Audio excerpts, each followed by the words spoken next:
啊！又到咗咪咪 Cooking 嘅時間啦！今日咧就用我喺中電智能全方位嘅積分換翻嚟嘅廚具咧，同大家做一個家常小菜，就係菠蘿生炒骨啊！我哋即刻去片。首先咧就將啲排骨清洗乾淨啦，之後咧就可以加入醃料啦，同埋3湯匙嘅生粉水，將佢撈勻啦，大約醃20分鐘左右。然後咧就可以燒熱油鑊咧，將啲排骨咧薄薄咁樣染上啲生粉咧，炸到佢金黃色咧就可以撈起噶啦。如果想炸出嚟啲排骨咧更加脆口嘅話咧，可以將撈起咗嘅排骨咧攤凍5分鐘啦，之後咧再放翻落去油鑊炸1至2分鐘咧，咁樣啲排骨咧就會更加脆口噶啦。嚟到煮醬汁嘅部分啦，燒熱油鑊之後咧，我哋可以加入全部嘅汁料，將佢煮勻。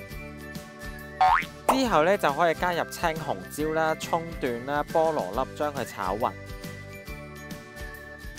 然後咧就可以加入適量嘅生粉水咧，將啲醬汁咧煮到佢結身。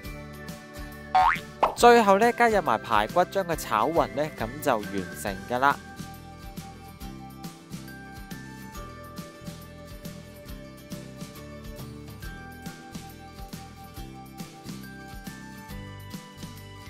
等等，話咁快咧就已經完成咗我手頭上呢一碟嘅菠蘿生炒骨啊！依家事不宜遲，等我即刻去試食啦！咁其實咧喺屋企整呢一個菠蘿生炒骨咧，就唔係話想象中咁複雜嘅。其實你見我整完之後都非常之簡單啦嚇。咁咧如果想令到呢排骨咧係更加脆口嘅話咧，其實咧我自己一個做法咧就係將啲排骨炸完咗一次之後咧，再撈起咗佢啦，跟住然之後咧將佢擎乾油等5分鐘，然之後再放翻落去，再炸多一陣咧。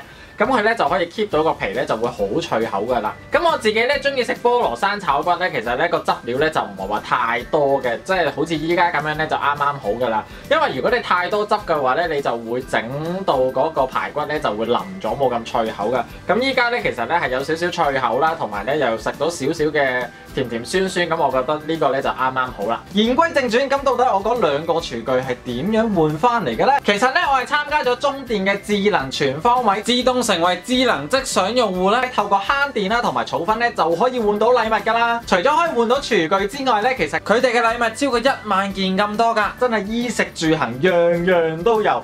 總有一件啱你嘅。正所謂慳得1蚊得1蚊，儲得1分得1分，大家唔好等啦，即刻用你哋嘅電費單賬戶號碼去登記啦。今次嘅分享咧就係咁多啦。如果大家中意呢一條片咧，記得喺下面俾個 like 我啦。當然記得要 subscribe 我呢個 YouTube channel，follow 我 Facebook 同埋 Instagram。我哋下一條片再見啦，拜拜。